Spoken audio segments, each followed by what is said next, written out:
What's up, witches? It's Luna here for an unboxing, and I have to say, there are a few new-ish, some very new Oracle decks coming out that are taking a new path, and it's got me very excited. So I'm going to shoot a couple of these decks back to back because I'm excited about them, and I'm trying desperately to rekindle the passion that has been pummeled out of me over this pandemic, and I know you know what I'm talking about, so solidarity. Anyway, this deck was a gift from my son for Yule, and it is called the Hollow Valley Deck of Symbols, and it's the coolest. So let's go take a look. We've got the separate book and deck. The box here, beautiful black box. And on the back it just says Erin, Alise, 2018. So this is a self-published deck. You see no publishing house on these materials here. And here's the book. Inspired by the beauty of the natural world around us, the Hollow Valley Deck of Symbols is an oracle deck that offers us the opportunity to see meaning in the prevalent symbolism that the universe presents to us. Once we begin to familiarize ourselves with the cards, it becomes easier to notice when symbols come to us as messages. Symbolism creates our stories and guides us through them. This deck connects us to something greater than ourselves, a power that comes from history, ancestry, and the tales passed down by generations of people across the world. Let the expansiveness of these symbols remind you that you are not alone. This deck is for finding magic in the everyday, in the simplicity and simultaneous vastness of our lives. This guidebook takes you deep into the deck, exploring the symbology, meaning, and magic behind each card, as well as offering ways to use the deck to expand your daily self-care practice. Now, what's important here is talking about these everyday symbols that are all around us, and that using this deck can help you begin to recognize those symbols externally. Because reading is just about connecting, right? It's about connecting with things that stand out to us, and then at putting meaning to them. There are symbols all around us all the time. We're the ones that put meaning to it. So I'm seeing these oracle decks coming out that don't follow any kind of format, as oracle decks usually don't. But we've had the oracle decks where they're, the goddess decks and the nature decks that have these wonderful spiritual, very spiritual messages. Now we're getting to ones that are just exquisite simplicity is basically the format, extremely accessible. So let's go. One thing I did want to do here, may you find the magic you seek. It's a beautiful book. Look at the cover, the photographs inside the covers. So this says copyright 2020, Erin, Alise, Borzak, and the Hollow Valley. So this is the second edition. The first edition was in 2018. Erin Alise, ERINALISE.com is her website. So you can find this deck. And here at the back we have about the author. Erin Alise Borzak is a Nashville-based, born and raised illustrator and witch. She is the creator of the Hollow Valley Deck of Symbols and Hollow Valley Sigil Oracle, as well as all of the magical goodies sold through her shop, the Hollow Valley. She lives with her partner Bobby and her 2 cats and enjoys over-romanticizing inanimate objects as regularly as possible. I love her already. So Instagram is at the Hollow Valley. Website is erinalise.com. Email is hello@erinalise.com. The Hollow Valley is an oracle deck and magical supply company that focuses on finding comfort and power in the natural world, our own deep well of intuition, and the smallest joys of everyday life. So let's go in and take a look. No surprises inside the box, just plain white. Let me zoom in. I should have like some Jeopardy music or something when I'm going through the zooming in process, so you don't have to be bored for those, 4 seconds?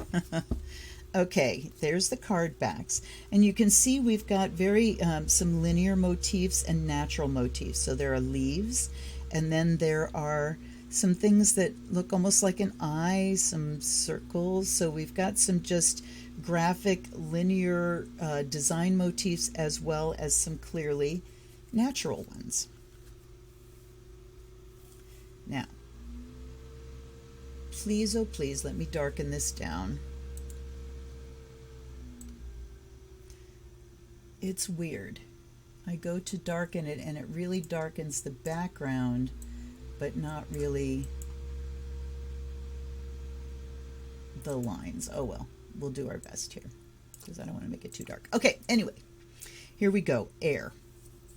And you see a feather and some little lines there that indicate air moving, and then the actual magical symbol for air, the upright triangle with the line across the top. Antler. Have an antler, there's a plant, and then there's an hourglass. So again, we see on the cards, as on the backs, some natural recognizable things and then some more graphic symbols. Bird.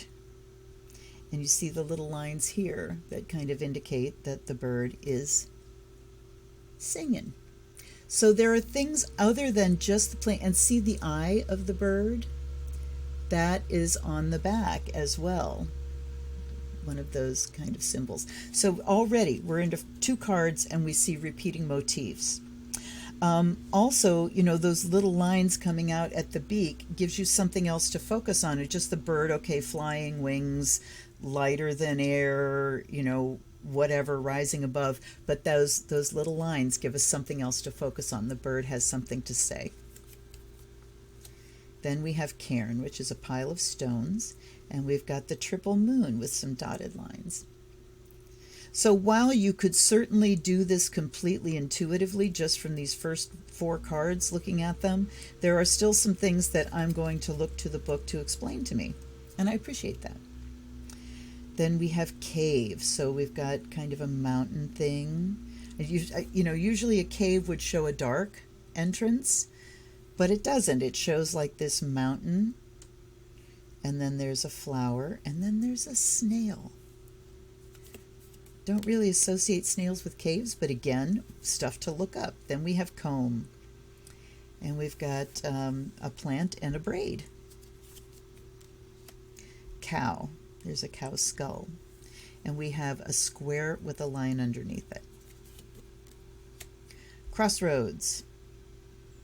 Got the arrows pointing out in all 4 directions, and then we have the Ouroboros here with a plus sign. The Ouroboros is the snake that bites its own tail. Then we have crow. Now you notice we don't have any like vocalizing lines. We just have a plant and a crow. Crown. All very simple linear, but we've got like an axe and a blade crossed as well. Crystal with a crescent moon, a dark crescent. Cup.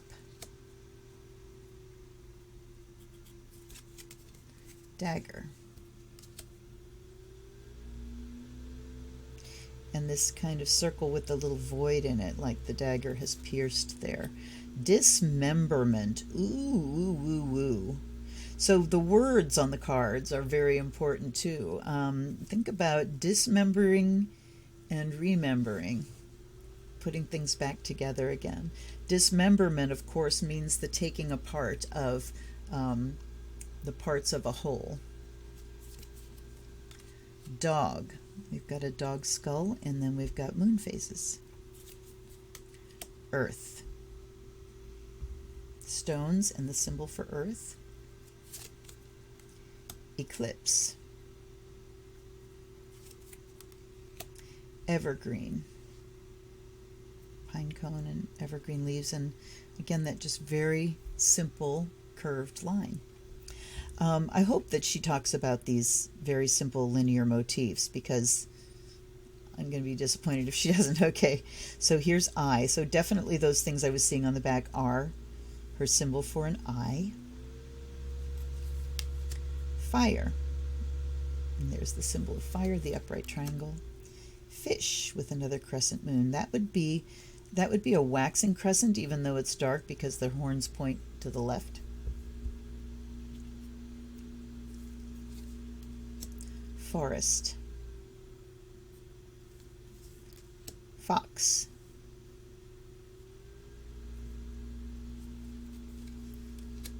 Garden. hand. Very Buddhist looking hand. Or some hands that I've seen that are for palmistry. Home. I like the way the plants really surround here. It gives a feeling of coziness and safety. Honeybee. Ice. Again, that little curved line at the top. Knot with a circle. The plants are all very similar looking, so I'm going to be very interested to know if we have actual plants named. I mean, this obviously is different. It almost looks like mistletoe. Knot. I'm wondering if that's knotweed. I'm going to look.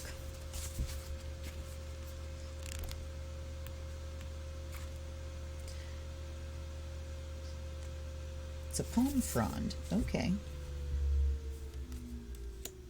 Lantern. Lotus.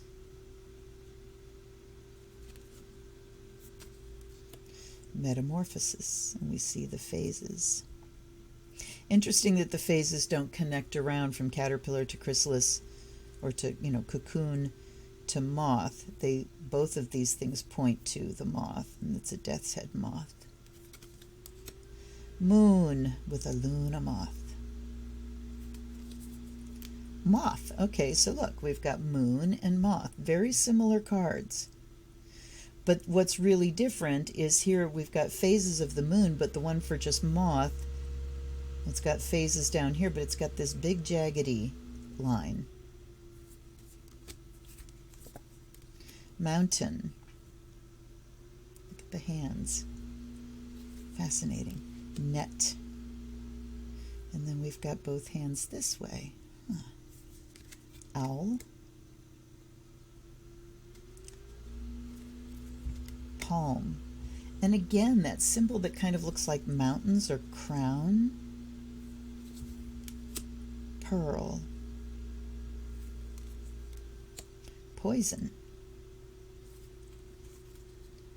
Reflection. And I mean, you can already see my intuition is, sparking when I'm looking at these, because pearl, what would that stand for? Well, it would mean something beautiful that comes out of something irritating, that comes out of something unwanted, but then something beautiful is created, which doesn't always happen. Poison is pretty obvious. Reflection.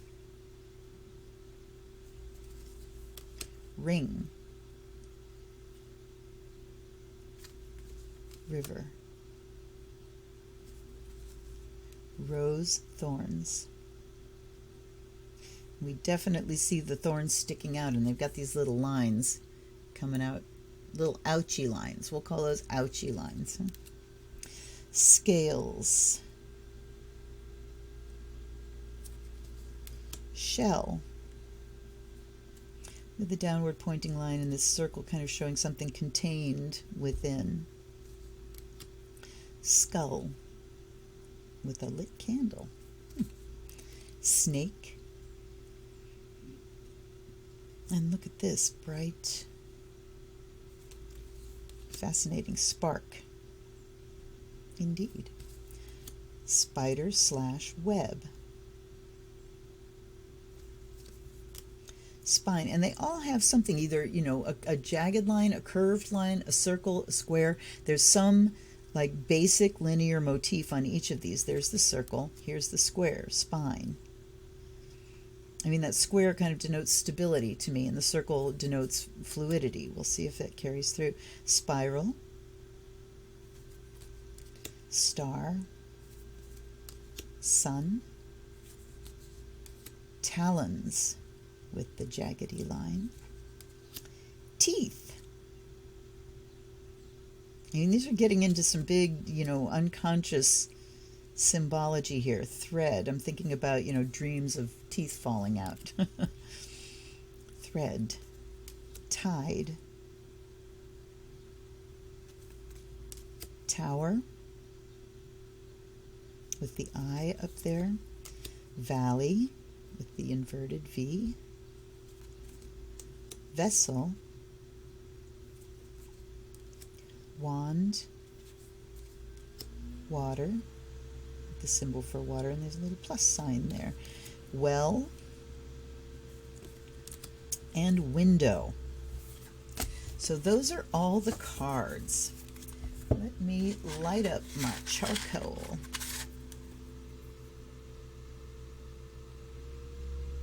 Find the flame, find the flame. There it is.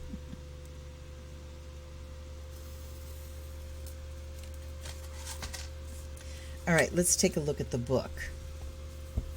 And I'll just stay zoomed in for now. About the deck. Inspired by a daily self-care practice. Okay, so it's similar to what's on the back. Prevalent symbols, blah, blah, blah. Symbolism creates. Once we begin to familiarize ourselves with the cards, it becomes easier to notice when symbols come to us as messages.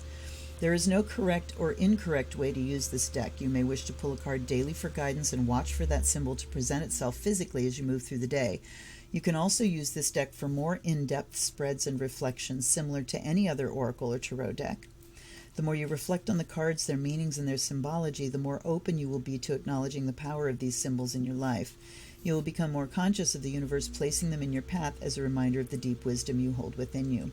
Symbolism creates our stories and guides us through them.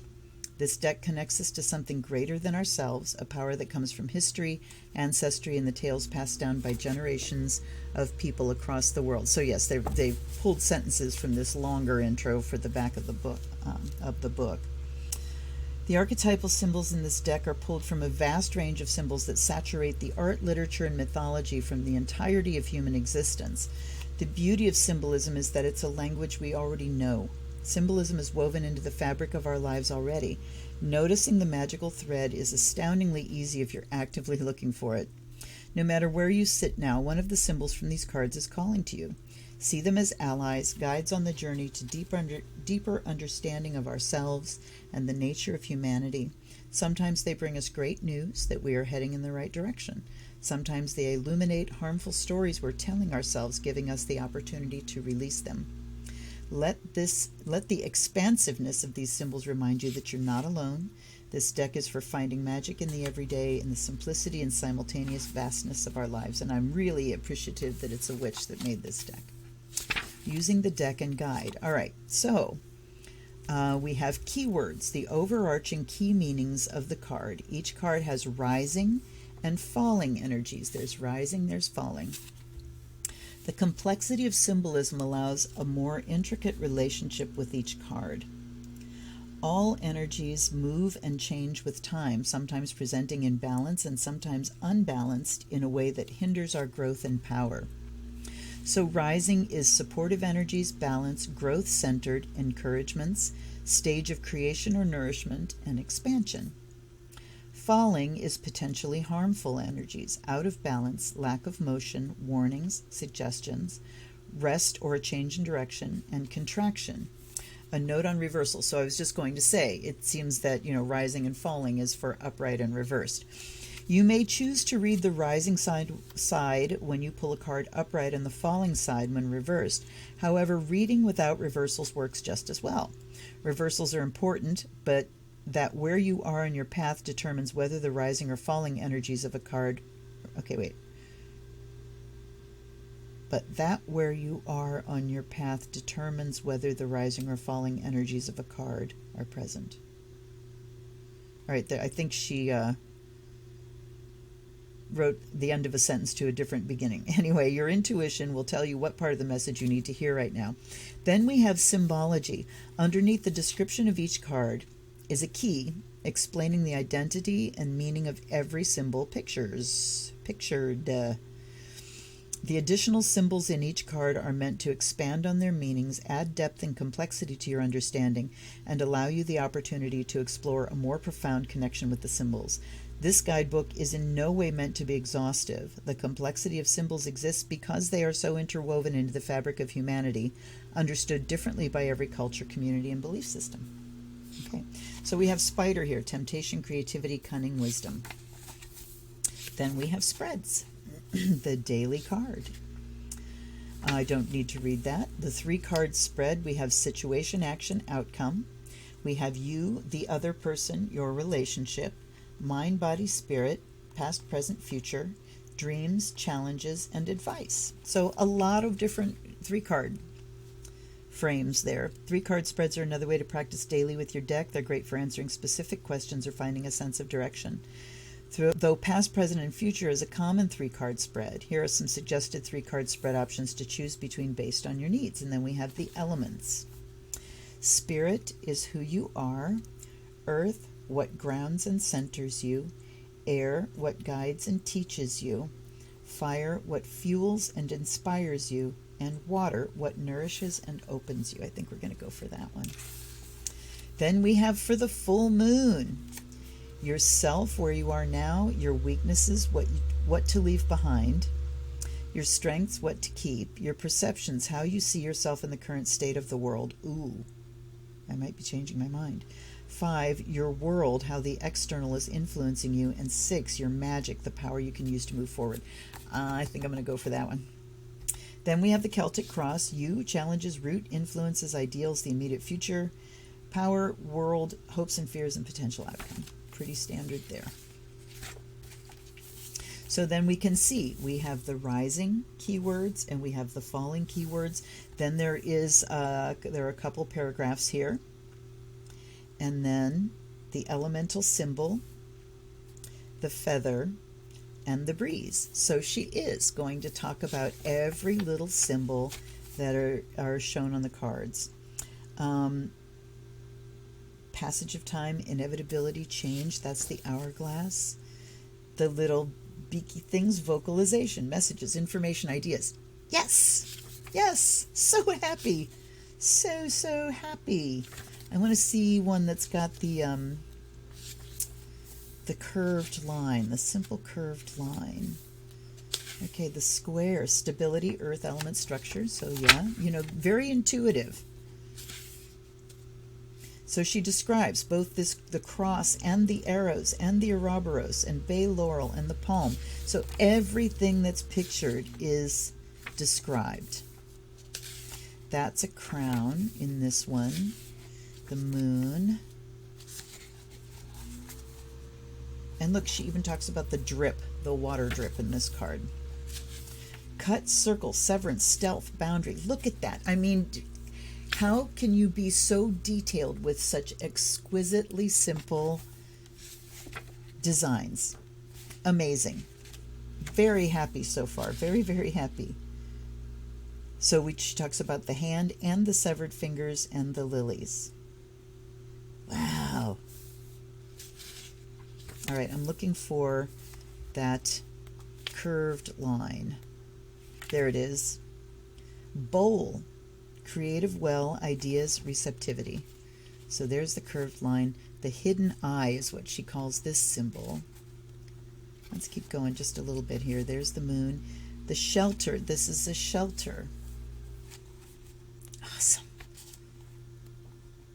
And there's the sun circle. And there are little gaps in here, but she doesn't call this a broken circle or anything like that. Little lines here are energy. And she names every plant here, although they look very similar. We have eucalyptus, bay, comfrey, rowan, and basil.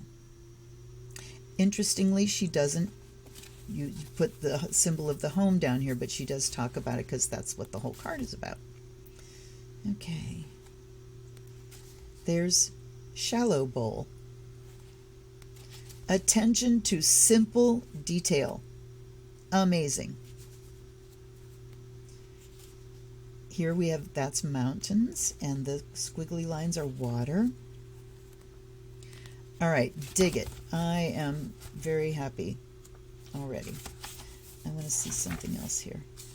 Star and mountain, and this is just jagged line. Anxiety, erraticism, doubt. So there's a very much a difference between the mountains, which seem to be more regular, and then this just jaggedy line, and they have different meanings. Hell yeah. Let's do a reading. Let's play. Let me unzoom. Come on. Come on now, little computer. Let's unzoom. Oh, come on, dotting. Did I let it go down too far? Shit. There we go. Thought I lost it there for a second. Alrighty. Now, let's welcome allies and ancestors, guides and guardians. I welcome you into my presence here right away. I'm getting a headache on the left. You don't need to do that, thank you. And let's have a little blessing of the deck, eh? Right quick here. Find the flame, find the flame. So that, you know, I find the longer I do this as a reader, and especially since I started the channel and really started collecting and looking at decks carefully, that, of course, my readings have changed. And I find myself much more drawn to this type of kind of cartomantic deck, and we'll see how it reads, because she doesn't talk about cards like modifying ones before or after, like a Lenormand or a Kipper deck would, but the symbols are as simple as that kind of deck would be. So this might be, you know, read more like a hybrid type deck. And I offer to my guides and guardians, allies and ancestors, this perfume of the fire of Azrael, that you infuse this deck with the spirit of divination from the hands of Erin Alise, this wonderful witch, to my hands, through my son's hands, as a gift, as a wonderful gift deck. So this reading is going to be for my son, but also for the collective. Whoops, because we are all living this life, you know, on this planet at this time. So there will be many shared experiences. Now let's see how we shuffle. I think it's going to shuffle nice. It feels nice in the hand. Yes. It's substantial enough that it's not too flappy, but it's not stiff. Slightly stiff. I like the size of the cards. They're easy to get your hand around. They don't feel flimsy. This is like the perfect kind of cardstock. And it would be nice to know, you know, with people that are self-publishing, where they're doing their self-publishing. I'm going to do a couple more souffles. And then I will cut shuffle, and I am going to do that 6 card spread. Hopefully this won't be too long, but let's go to the spread here. That was the elements. This was for the full moon, but I mean, you can do it at any time, right?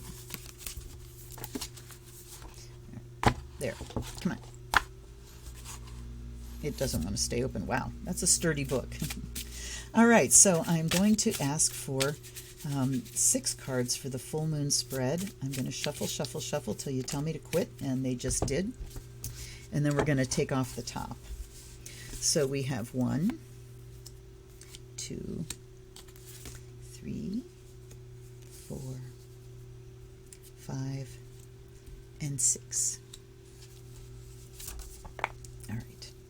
The number 1 card is yourself, where you are now. And we have thread. They're in alphabetical order in the book. There are no numbers on the cards. Okay, thread. And we didn't allow for reverses, so straight up reading first time. The rising keywords are teaching, unity, understanding, discourse, and ancestry. So look at the symbol itself here. Teaching is a thread that goes from teacher to student. It's passing along knowledge, and then that knowledge gets passed on. So there's this sense of lineage, of history. Unity. Okay, so a thread can be like the one thing that flows through everything, the one connecting thing, unity. Understanding. Discourse. Those two, understanding and discourse, I don't get readily right away, but ancestry I certainly did. Thread is about honoring, and wait, the falling keywords are bonding/binding, yes, distance, releasing ties, and forgetting. Wow, okay, excellent. Now, the paragraph. Thread is about honoring the different types of interpersonal connections we forge in our lives and paying attention to the magic of what ties us together as humans. Thread suggests that now is a time to glean wisdom from your ancestry. What do previous generations have to teach us? What did they do correctly that you can emulate? In what ways can you be better? Thread asks us to look for more ways to share, to teach, and to help others understand the power of unity. Thread is a card of political discourse, of allyship and aid, and of finding and maintaining true empathy for our fellow human beings. So again, she's talking about connections here, the threads that connect us. Thread is also the bonds we form with the living people around us, bonds that tie us to them despite distance or time. You may feel your strings being tugged lately, either because you crave deeper entanglements or because you are resisting one. Someone far away may be trying to get your attention or call you back to them. So there's more of a cartomantic meaning. This card reminds us to also pay attention to the threads that need to be severed. All right, so see, I would take that more as the falling meanings, releasing ties. And here we have the finger and hand, teaching, discourse, connection. The thread itself is remembrance, ties, narrative.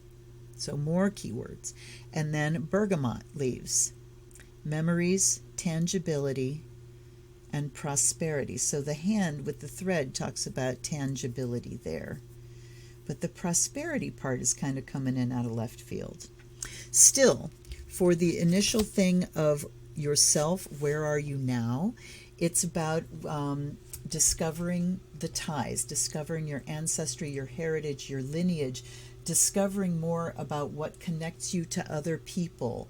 What conversations are you having? What's the discourse? So there's where that connection comes in. And certainly my wonderful son Tamlin is doing this, finding out more about himself and his history as far as our neurodivergence, that he has inherited. So that rings true. Let's go to the second card. Your weaknesses, what to leave behind. River. Now this, even though it's an upright position, since we're reading the position in the spread of weaknesses, this would naturally lead me to look at the falling keywords. Let's see if that holds. Okay, river. Rising is change, cleansing, trusting the journey, remaking, passage.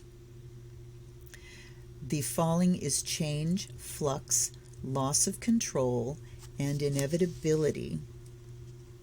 So the inevitability part, certainly talking about the river, rivers go where they're going. You're not going to stop them from going where they're going without a whole lot of effort. Okay. We've got river birch, one of my favorite trees. Interesting that there are no leaves shown, just the trunks and the branches of the trees, but the symbol she gives here is the leaf. Swiftness and cleansing. The house is about foundation in times of change, and the flowing water, inevitable movement and emotion and spirit. Of all the forms that water takes, river is the most changeable and flighty. River is about movement and the constant remaking of our psyche brought about by the inevitable changes in the flow of life. We can't always see what's around the next corner, but we can learn to trust the process and let it take us where we need to go. So in a deeper sense, River is also about releasing your fears related to deep shifts and the unknown. Can you allow yourself to be pulled by spirit and not resist? Can you let yourself drift through the bends and turns? River allows us to be flexible, to give up a little bit of our power to the universe, and use this time to explore ideas that seem far-fetched,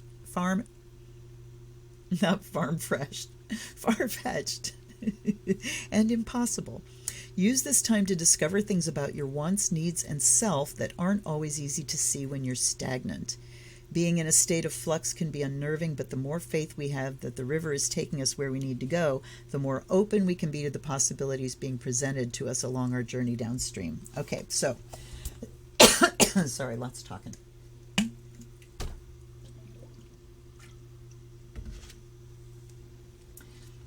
So, let's relate this to the collective then, because this is a reading for all of us. So where are we now? We're looking at our connections to each other, and even severing some connections. I've had to unsubscribe from a couple people recently because they've outed themselves as idiots and, anti-vaxxers and all that kind of stuff. And it's like, okay, I'll not support your channel anymore. Off you go.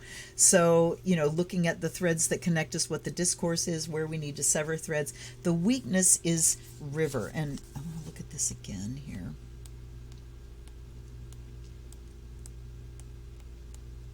So perhaps change, flux, loss of control. So the weakness here is the flux that we're thrown into, the upheaval, when we sense a loss of control, when the river is carrying us a certain way, but maybe that's not the way I want to go. So we can experience a sense of loss of control, which can bring up fear and can bring up struggle. It can cause us to struggle against the flow. So the weakness here is trying to maintain control when life is carrying us where it's going to carry us. So I would look at the other side of that then too. How to turn that into a strength is to learn how to release, learn how to throw yourself back and float on the river and let it take you where it's going to take you. Very interesting. The third position is your strengths, what to keep. So what to leave behind, where we are now, what to leave behind. That need to control is what we could leave behind. Okay. Now we have spark. This is what to keep.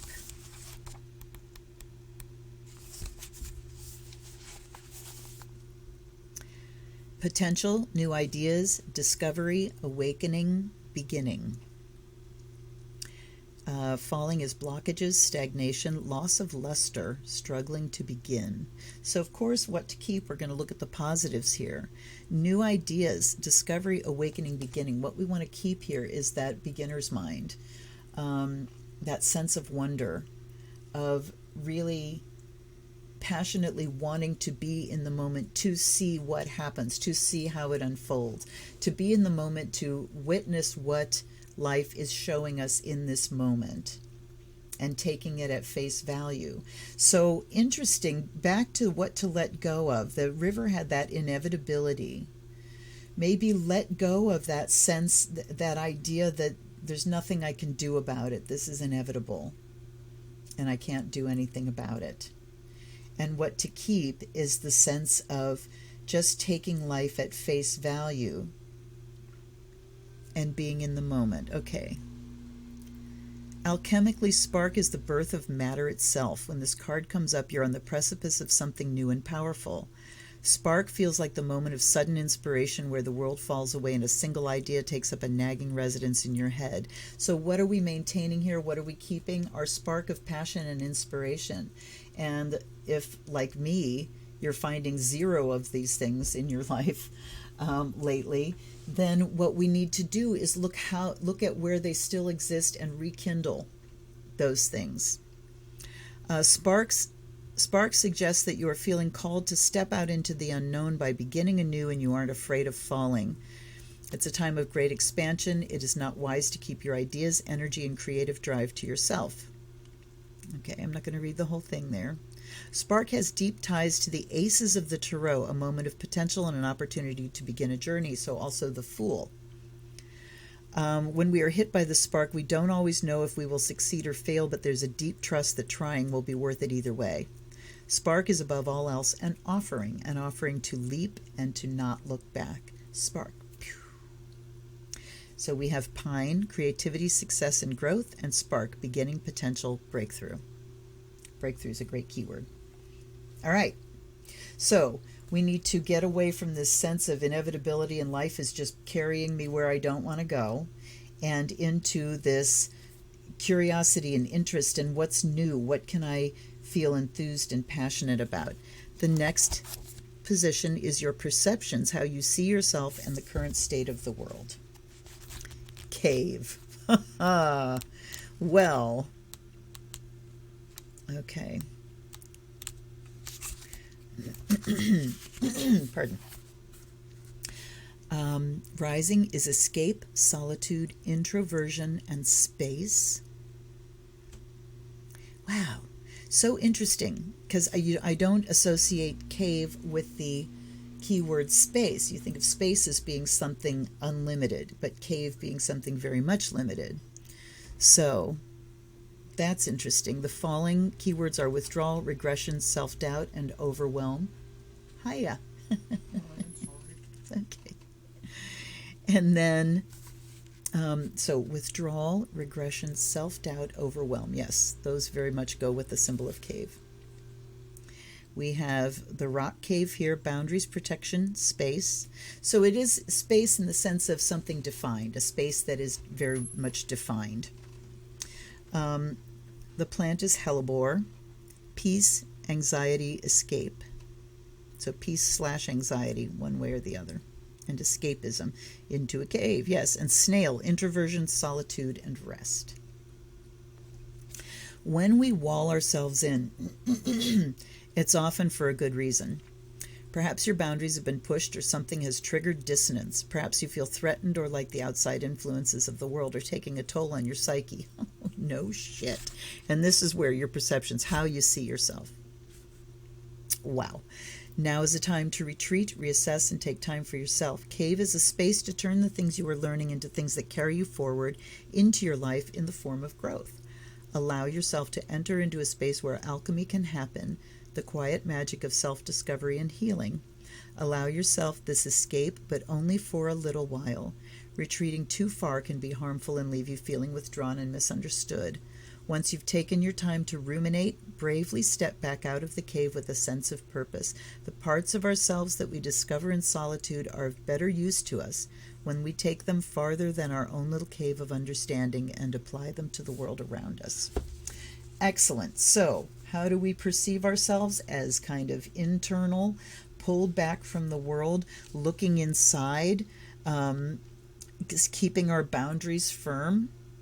And feeling a sense of protection, feeling a need for, a very well-defined space around us, for good, solid boundaries. Excellent. The next one is your world, how the external is influencing you, and we have owl.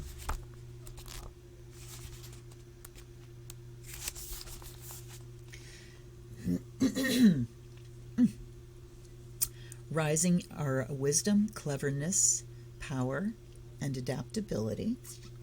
Falling are darkness, mourning, mortality, and transformation. The symbols are the owl, wisdom, mortality, and changeability. And then the crescent moon, mysteries, darkness, and grief. So we have horns pointing down, and it's a black moon. When you receive owl, it is not an omen of death or a reason to be afraid. It is an acknowledgement that you have worked through immense trauma and grief in the past and are now experiencing something that calls on the wisdom you gained from those experiences. Wow. Okay, which one is this again? Your world, how the external is influencing you. So the external world is bringing up our old traumas, and we are confronting and finding the practical use of what we have learned from healing those traumas in the here and now. We're finding what we've learned and how we've grown through having to deal with trauma, and how those lessons are applicable right now. Oftentimes we try so hard to avoid feeling the pain of loss that we refuse to acknowledge it and therefore become unable to move forward.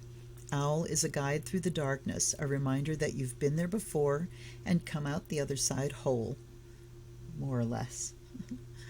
Owl doesn't necessarily mean that any sort of pain is coming to you, but it could suggest that someone in your life is experiencing the pain of something you've gone through before, and that you are now in a unique place to lend them support and wisdom. So this is a call to us generally, and a reminder that we have our own wisdom born of trauma, born of our own sadnesses and grief.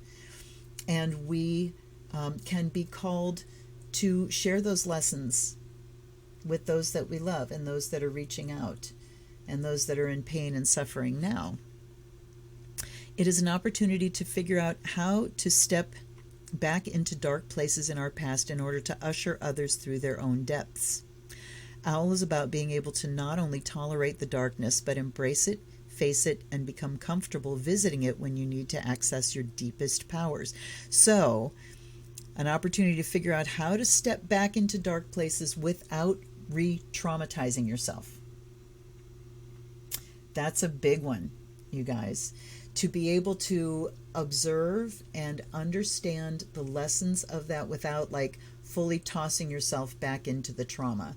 This is a tricky dance for people that have PTSD or CPTSD. You can just get sucked right back into your trauma before you even know what happens. So this is then a call to also beef up our skills in that area and recognize, maybe being able to recognize more quickly when we're being pulled back into our trauma, and to remind ourselves that we are not our trauma. They are experiences we went through. I'm not in those experiences now. I can access the wisdom, the lessons, the learning, process without being pulled back into the trauma again. All right. So that's how the external world is influencing us. It's making us recall what we've been through and say, how can I use what I learned there to deal with where I am now? And number 6 is your magic, the power you can use to move forward. And we get the Sun.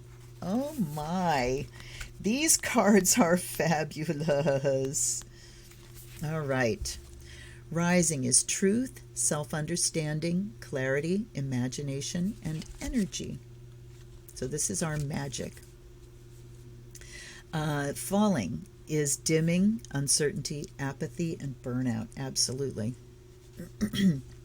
The sun symbol, truth, attainment, and sharing light. So it comes right on the heels of this owl so wonderfully. And sunflower is energy, wisdom, and power. Sun appears when we reach or are grasping for an all-encompassing sense of self-knowing. So what is our magic? Knowing ourselves, knowing our journey. And coming back through this whole reading here, owl coming back to here, our weaknesses are that inevitability that if I recall what I've been through, I'm going to get sucked back into it. But that's not the truth. The spark comes and reminds us that we can be inspired by the lessons we learned then, and we can notice the difference between who we were then and who we are now. We can go inside, from our internal perspective, and look at our trauma from a safe place. Then we had, you remember what I was saying about owl there? Know that we've learned something from it and be able to share it. And then our magic is shining that light on everything and everyone. Shining the light of our own self-knowing. Sun brings clarity to uncertainty and energy to an apathetic mood. So here we go, that apathy we were talking about before, and getting kind of your spark pounded out of you. The sun, our magic, brings us back. When our minds are clear and bright, we are able to not only see, she splits infinitives all the time, it drives me crazy. We are able not only to see ourselves more clearly, but also start to see the power of shining our lights. Sun asks us to let go of the fear of rejection and tendency to dim ourselves in response to that fear. When we show up in the world as our most authentic selves, we attract only what supports us. I can argue a little bit with that. No, we can attract unhealed people as well that do not support us. And we, think about people. My son is trans. Think about, trans people on TikTok or, putting something on Facebook and the horrendous comments that come from the trolls. So you don't attract only what supports you, but you certainly do attract what does support you, amongst other things. If you are seeking your truth, know that it is right in front of you. Sun brings light bulb moments, prophetic daydreams, and rushes of inspiration. If you know your truth, continue towards it with vigor. Continue to show up fully and brightly in the world, even as you're discovering who you are. This doesn't only happen when you know yourself entirely. I mean, this is a book I'll be reading for the rest of my life as I change and grow. My favorite definition of a witch is a woman who is passionate about her opinions and beliefs as they are changing. Okay. Sun brings continue to show up fully. Okay. Be aware of who might benefit from you sharing your light. Everyone benefits from you being your authentic self. Use the things that light you up to bring warmth to everything that surrounds you. Sun is an invitation to project outwards for the benefit of everyone. As people are attracted to your shine, don't let your clarity slip. Make sure to keep the places inside of you well lit as well. Now look at how wonderful this oracle reads, because, hold on 1 second, I'm going to brighten it up just a little bit. There we go. Because here, our perspective is being very internal and withdrawn from within a cave. But here, it's saying shine outwards. So it's drawing us out of that cave to shine our light and telling us to not forget the internal as we shine out. So, I mean, what a cohesive, really holistic and self-referenced reading. I mean, wow, Tam Lin, what a hell of a deck.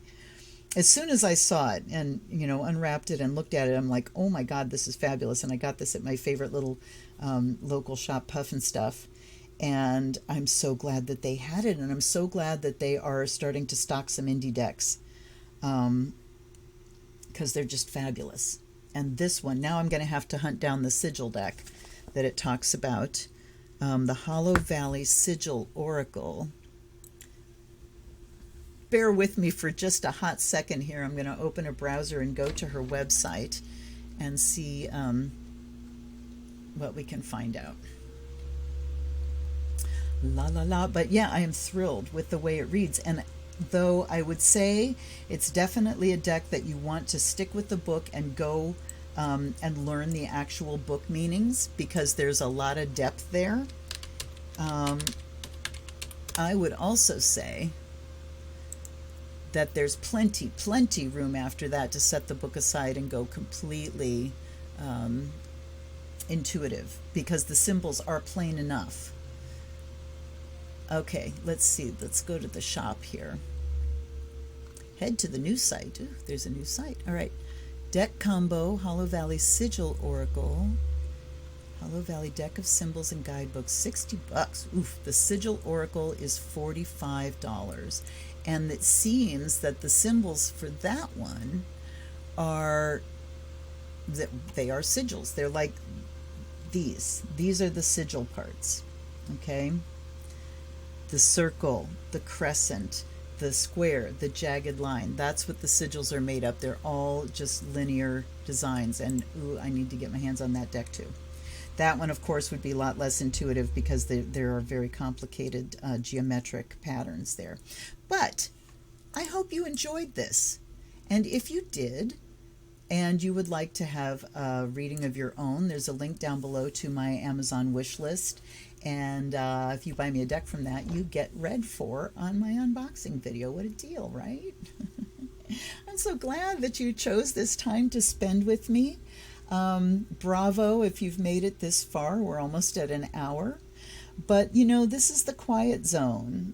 This is the moon side of things, where we come in and relax and spend time with oracles and with tarot and look deeply and test drive things and all that kind of stuff. So if you enjoyed this, please subscribe, please like this video, but most importantly, what helps me the most with the algorithms is please comment on the video. I answer all of my commenters, and I look forward to hearing from you, and I look forward to seeing you again on Wednesday nights when I do my live stream readings for the collective. Yeah. And if you love this so much that you just want to donate, there's a couple links for that too. Blessings to all of you. I hope everyone is safe and healthy and well, and I will see you next time. And until then, this is Luna. Blessed be.